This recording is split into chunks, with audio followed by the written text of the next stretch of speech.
When you think of the staggering symbols that the Indians produced, I mean, the dancing Shiva, for example, we've never produced anything as comprehensive as this. These words were spoken in 1961 by English writer, philosopher, and psychedelic explorer Aldous Huxley. It was Huxley's book, The Doors of Perception, that baptized the legendary rock band, The Doors. In the speech we just heard, the object of Huxley's admiration is an image, one sacred to Hinduism, of the supreme god Shiva. He is dancing with one foot raised within a circle of flames, the circle of mass energy space-time as Huxley described it. The circle, in other words, of the whole material universe. And within it, Shiva dances when he is called Nataraja, the Lord of Dance. In two of his four hands, he is holding the symbols of creation and destruction, the two aspects of reality which are but one great course of energy flowing all around us. Finally, his third hand is raised with its mighty palm towards us in a calming gesture. Be not afraid. A complex image of profound significance indeed, and one that Huxley claims that we have never produced anything like it. But unless this we denotes 20th century Europeans only, it falls short of the truth by a margin, because when the first Greeks reached India and beheld this very image that Huxley describes so beautifully, they recognized it and called it by its Greek name, Dionysus.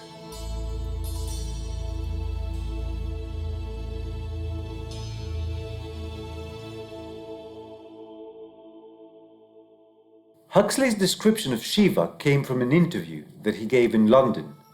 It was during the early 1960s, and just when a curious migration of young men and women was beginning to take place. It was called the Hippie Trail and took the disappointed youth of Europe to the east in search of spiritual enlightenment.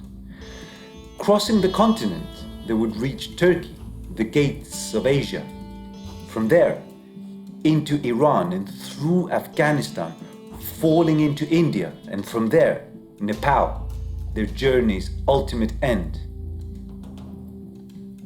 What this yearly pilgrimage was showing the world was that Europe, the old continent, was quickly losing its cultural charm, and Huxley, whose books became popular among these very youths, confirms this cultural loss by his total admiration of the god Shiva, the Lord of Dance, a god that is apparently foreign to the Western mind. But unbeknownst to Huxley, Europe had produced an image of at least equal power. And then, instead of simply relishing in its beauty like the Hindus, dared to go beyond it. It happened in ancient Athens during the 5th century before Christ, the golden century as it would later be called, the century that gave birth to Socrates, Plato, and Xenophon, as well as the first example of a functioning democracy. But this golden century also gave birth to something else entirely, something so tremendous it could rival both philosophy and politics: the tragic theater. Its birth is shrouded in mystery, but the Athenians themselves believe that it started by a man called Thespis, a singer during the yearly festivals in honor of Dionysus, the mad god of rural Greece. These were festivals of music and dance and lots of wine, a wine which might have included some mind-altering substances that today would classify as psychedelics. For all we know, Thespis was part of the Thiassos, the troupe of Dionysus that danced in a ritual circle symbolizing the eternal recurrence of time through the death and rebirth of the god. And it was during one of these festivals that Thespis dared to do the unthinkable, to break the sacred ritual by stepping inside of the circle of dancers and speak directly to them.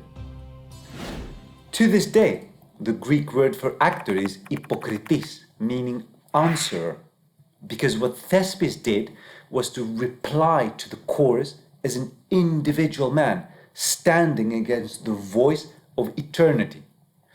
Everything that followed, the great tragedies still studied in film schools across the world, was in a certain way nothing but the unfolding of that very moment when Thespis stepped inside the circle of dancers. But what really happened there?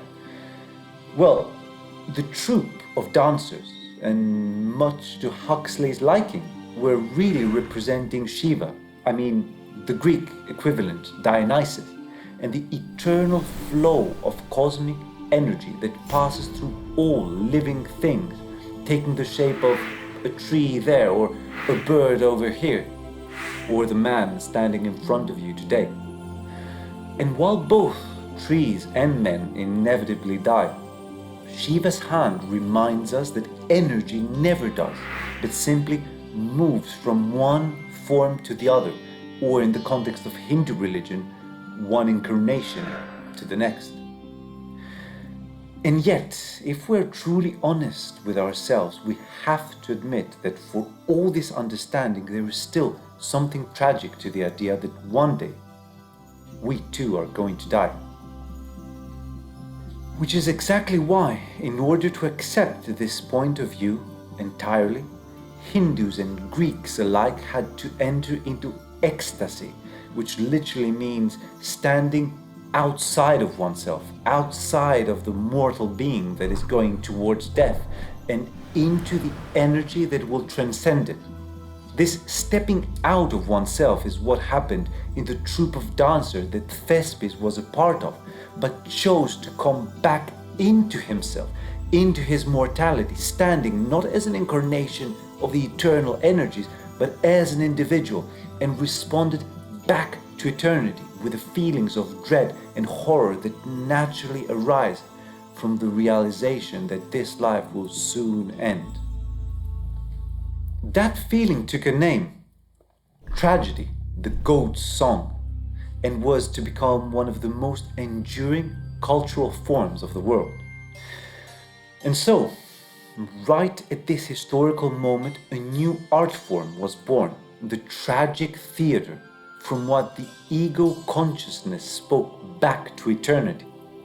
Thespis, in other words, dared to stand up to Shiva, to Dionysus, and say what we all think deep inside whenever we hear various gurus claiming that death is but an illusion.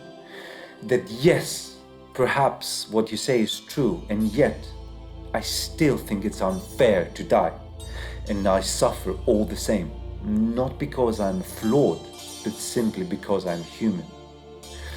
And it's that response that was never taken seriously in India, a marvelous continent where the individual is to this day asked to succumb to eternal laws of God.